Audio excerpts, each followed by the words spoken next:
English paragraph an ideal student বা একজন আদর্শ শিক্ষার্থী। তো এই প্যারাগ্রাফটি পড়া হচ্ছে lecture HSC English for today এই গাইডটি থেকে। বলা হচ্ছে an ideal student is a perfect student, যে একজন আদর্শ শিক্ষার্থী হচ্ছে একটি পারফেক্ট শিক্ষার্থী। He she always admired by everyone, মানে সে সবসময় অন্যদের দ্বারা প্রশংসিত হয়। First of all a student should possess certain qualities for which he or she will be called an ideal student. প্রথমত তার কিছু কোয়ালিটি থাকতে হবে, যে কোয়ালিটিগুলো দেখে তাকে একজন আইডিয়াল স্টুডেন্ট বলা যাবে। The first and foremost quality of an ideal student is to be punctual and use his বা হার টাইম প্রপারলি। প্রথম বিষয় হচ্ছে যে তার প্রথম দায়িত্ব হচ্ছে তাকে সবসময় সময়নিষ্ঠ হতে হবে এবং সময় মতো কাজ করতে হবে।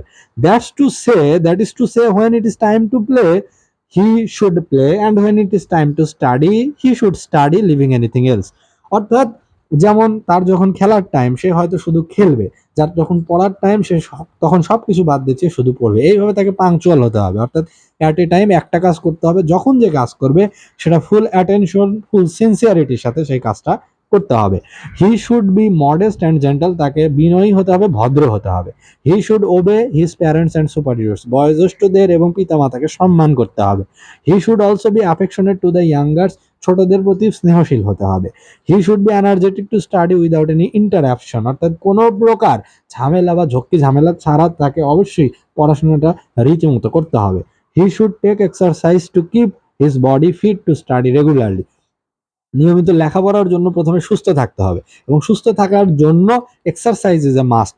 তাই তাকে নিয়মিত শারীরিক পরিশ্রম করতে হবে, ব্যায়াম করতে হবে, হাঁটতে হবে। হি usually reads and rights to improve his quality of gaining knowledge, তার জ্ঞানের পরিধি বৃদ্ধি করার জন্য, জ্ঞানের মাত্রা বাড়ানোর জন্য তাকে রীতিমতো পড়তে হবে এবং লিখতে হবে। He feels dejected and can not concentrate, when he feels dejected and can not concentrate he just leaves his reading table and listens to music according to his choice. যখন তার ডিজেক্টেড হবে, হতাশ লাগবে, বিষণ্ণ লাগবে, মন খারাপ থাকবে এবং লেখাপড়ায় মনোযোগ বসছে না, এমন সময় তার আর পড়া চলবে না। তার তখন রিডিং রুম ত্যাগ করতে হবে, বই উল্টিয়ে রাখতে হবে, বন্ধ করে রাখতে হবে এবং তার পছন্দের মিউজিক শুনতে হবে। ইট সুদ his mind and he gets renewed Vitality and energy to study মোর। এতে গান শুনলে কি হবে, তার মন শান্ত হবে, ডিস্ট্রেস হবে, তার মন ধীরে ধীরে প্রফুল্ল হয়ে উঠবে, সে আবার এনার্জি রিগেইন করবে এবং সে আরো বেশি বেশি পড়তে পারবে। He also tries to be a good human being as well as good student, এবং শুধুমাত্র গুড স্টুডেন্ট নয়, তাকে সবসময় চেষ্টা করতে হবে যেন সে একজন গুড হিউম্যান বিং বা ভালো একজন মানুষও হয়। কারণ একজন ভালো শিক্ষার্থী হওয়ার চেয়ে একজন ভালো মানুষ হওয়া বেশি মূল্যবান, বেশি প্রেইজ অর্দি, বেশি অ্যাডমায়ারেবল। এই জন্য তাকে ভালো মানুষ হতে হবে। তো এই যে প্যারাগ্রাফটি যে অ্যান আইডিয়াল স্টুডেন্ট, এখানে আগে প্রথমে স্ট্রাকচার করে নিতে হবে যে কি কি থাকবে। অ্যান আইডিয়াল স্টুডেন্ট মানে এটা একটা লিস্টিং প্যারাগ্রাফ, মানে ধীরে ধীরে একজন আইডিয়াল স্টুডেন্ট কি কি কোয়ালিটি, সেগুলো 10, 12টা, 15টা কোয়ালিটি এখানে বর্ণনা করতে হবে। তো বলা হচ্ছে যে একজন আইডিয়াল স্টুডেন্ট হচ্ছে সবার দ্বারা প্রশংসিত হয়, সবাই তাকে ভালোবাসে। তো আইডিয়াল স্টুডেন্ট তো সবাইকে বলা যাবে না, যার ভিতরে কিছু কোয়ালিটি থাকবে তাকে বলা যাবে। কি কি কোয়ালিটি থাকবে, তাকে পাংচুয়াল হতে হবে, টাইমলি কাজ করতে হবে, খেলার সময় খেলা, পড়ার সময় পড়া, এবং তাকে মডেস্ট হতে হবে, জেন্টেল হতে হবে, ভদ্র হতে হবে, বড়দের সম্মান জানাতে হবে, ছোটদের প্রতি অ্যাফেকশনেট থাকতে হবে এবং লেখাপড়া রেগুলার বেসিসে করতে হবে। তাকে হেলদি থাকতে হবে, এই জন্য তাকে ব্যালেন্সড ডায়েট খেতে হবে, রেগুলার এক্সারসাইজ করতে হবে, পরিমাণ মতো এন্টারটেইনমেন্টও তাকে করতে হবে। শুধু যে পড়বেই এমন না, তার সবকিছু একটা ব্যালেন্স রাখতে হবে এবং তাকে রীতিমতো পড়তে হবে, খবরের কাগজ পড়তে হবে, টিভি দেখতে হবে, নিউজ জানতে হবে, মানুষের সাথে মিশতে হবে, সোশ্যাবল হতে হবে।